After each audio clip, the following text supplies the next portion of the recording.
오늘 하루를 어떻게 시작하셨는지 모르겠습니다. 하루를 감사함으로 시작했을까? 끌어들임의 법칙이라는 책이 있습니다.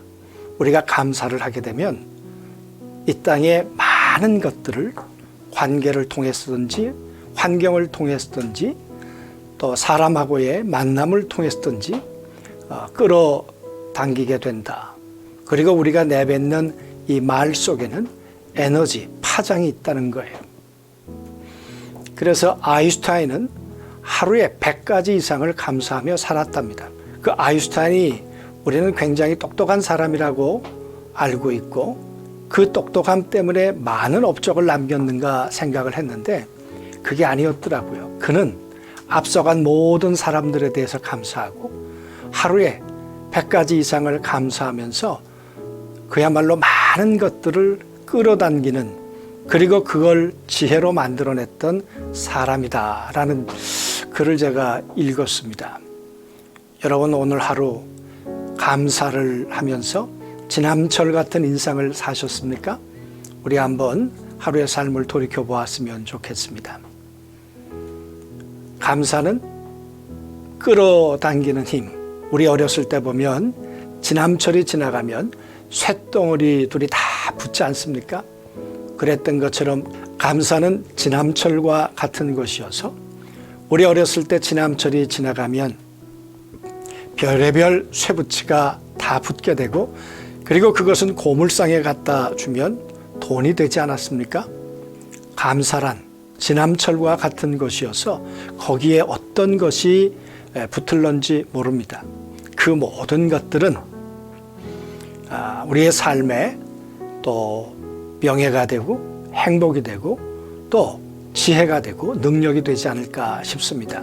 그러므로 감사하는 일 하루에 3가지 늘 하다 보면 이게 익숙해진다고 했습니다. 내 생각 속에 회로가 생성된다고 했습니다. 한번 기록을 해 보시면 좋을 것 같습니다.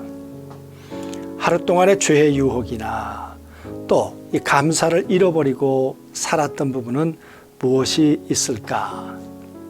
여러분 한번 생각해 보시기를 바랍니다. 하나님하고 사람하고의 관계가 힘들었던 것, 감사가 아니라 불평과 원망으로 살았던 부분은 무엇이 있을까? 한번 적어 보시죠. 요즘 하나님의 말씀과 얼마나 가까이 하고 계십니까? 하나님의 말씀은 생명의 씨와 같은 것이었습니다. 얼마나 신비로운 일인지 어머니 모태에 착상된 그런 생명은 50번의 세포 분열을 한답니다. 그러면서 형상을 만들어 가는 것이죠. 그런 것처럼 우리 안에 있는 이 하나님의 생명은 말씀으로 인해 착상된 것이고 이 말씀은 끊임없이 그 생명의 형체를 향해 세포 분열을 하고 그리고 하나님의 성품과 또 능력과 은사와 가치관으로 변화되어 갈 것입니다. 그러므로 말씀이 없이는 우리는 하나님의 역사를 기대할 수가 없습니다. 늘 성령의 감화와 감동을 늘 감지하며 살고 있는가? 인간은요 생각하며 살려고 한대요. 그러나 짐승들은 감각으로 살아요. 그래서 지진도 피하고 해일도 피한다 그러잖아요. 근데 우리는 생각을 개발하는 데는 많은 에너지를 쓰지만 이 성령이 주시는 이 성령의 감을 개발하는 데는 우리가 시간을 많이 쓰지 않는 것 같아요. 하나님의 말씀이 우리 안에 들어와 영적 감이 되도록 하는 것 우리가 훈련해야 된다 그랬습니다. 말씀으로 양육을 받거나 누군가를 양육하고 계신가 한번 돌이켜 보시죠. 또 꾸준히 신앙에 유익이 되는 공부를 하고 계시는가. 인문학도 마찬가지죠. 김영석 교수님이 그런 얘기를 하는 거 들었습니다. 원래 그분은 신학 공부를 하려고 했는데 신학보다는 폭넓게 더 인문학을 더 공부하고 싶어서 철학을 공부하시게 되었다. 마찬가지입니다. 우리는 성경을 중요하게 생각하지만 그 우리의 그 지적 영역을 넓혀가는 많은 인문학적인 좋은 자료들, 요즘은 유튜브에 얼마나 많은지 모르겠습니다. 이런 것들을 들으시고 우리의 신앙의 밑거름도 삼고 우리의 인생의 또 디딤돌로 삼아서 매일매일 성숙하는 우리 모두가 되었으면 좋겠습니다. 개인적인 점검이 무엇이 있을지 한번 확인해 보시고요. 그리고 오늘 이 밤에 잠들기 전에 하나님이 주셨던 말씀을 다시 한번 떠올리면서 성령 안에서 평안한 밤을 청해 보았으면 좋겠습니다. 우리 같이 한번 기도하시죠. 하나님 아버지, 성령 안에서 늘 주님을 감각하고 또 성령을 따라 살아가는 삶이 우리 안에 있기를 원합니다. 그러나 이 성령님은 말씀이 없이는 불가능하다고 했습니다.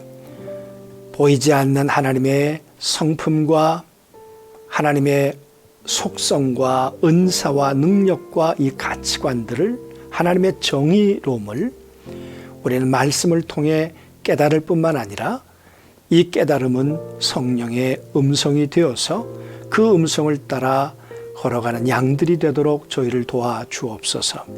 이 밤도 거룩한 성령으로 우리의 생각과 우리의 모든 육체를 지배하시고 다스려 주시는 복된 밤이 되기를 원하오며 예수님의 이름으로 기도하옵나이다. 3월 3일 사순절 제13일 누가 구원을 얻을 수 있습니까? 마태복음 19장 25절에서 30절 말씀. 제자들이 듣고 몹시 놀라 이르되 그렇다면 누가 구원을 얻을 수 있으리이까? 예수께서 그들을 보시며 이르시되 사람으로는 할 수 없으나 하나님으로서는 다 하실 수 있느니라. 이에 베드로가 대답하여 이르되 보소서, 우리가 모든 것을 버리고 주를 따라 싸운데 그런즉 우리가 무엇을 얻으리이까? 예수께서 이르시되 내가 진실로 너희에게 이르노니 세상이 새롭게 되어 인자가 자기 영광의 보좌에 앉을 때에 나를 따르는 너희도 12 보좌에 앉아 이스라엘 12지파를 심판하리라. 또 내 이름을 위하여 집이나 형제나 자매나 부모나 자식이나 전토를 벌인 자마다 여러 배를 받고 또 영생을 상속하리라. 그러나 먼저 된 자로서 나중되고 나중된 자로서 먼저 될 자가 많으니라. 아멘.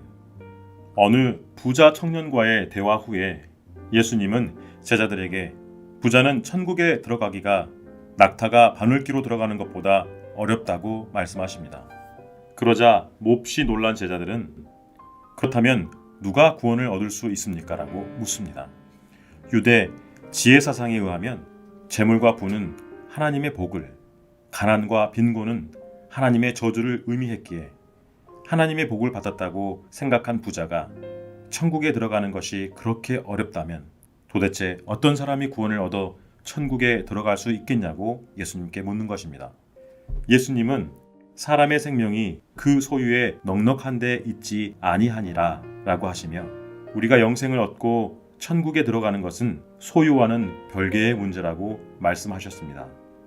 부자와 거지 나사로의 비유에서도 부자는 음부에서 불꽃 가운데 괴로움을 당하고 거지 나사로는 아브라함의 품에 안겨 위로를 받습니다. 단순히 부자냐 거지냐에 따라 죽은 후에 갈 곳이 나누어지는 것이 아닙니다. 예수님은 부자 청년이 계명을 지키는 삶에서 그치는 것이 아니라 하나님께서 자신에게 맡겨주신 물질을 팔아 가난한 자들에게 나누어 주고 예수님을 따르는 것이 온전한 것, 즉 구원을 얻을 수 있는 것임을 가르쳐 주셨지만 이 청년은 재물이 많음으로 예수님의 말씀대로 하지 못하고 근심하며 갔습니다. 사람은 누구나 부하고 싶은 욕망을 가지고 있습니다. 그것을 포기하며 십자가를 지신 예수님을 따르는 것이 사람의 의지나 노력으로는 할 수 없지만 하나님의 은혜로는 할 수 있습니다. 베드로가 다른 제자들과 같이 모든 것을 버리고 주를 따르면 무엇을 얻을 수 있는지 묻자 예수님은 하나님 나라에서 12보좌에 앉아 12지파를 심판하게 되고 예수님의 이름을 위하여 이 세상의 것을 버리고 뒤로 한 자마다 여러 배를 받고 영생을 상속하게 된다고 하셨습니다. 구원은 우리가 가진 것으로 힘으로 얻을 수 있는 것이 아니라 오직 하나님의 은혜로 주어지는 것입니다. 누가 구원을 얻습니까? 오직 예수 그리스도를 믿는 자가 구원을 얻습니다. 오늘의 기도. 주님, 탐심을 버리고 예수님이 가신 길을 따라 영생에 이르는 주님의 제자들이 되게 하옵소서. 아멘.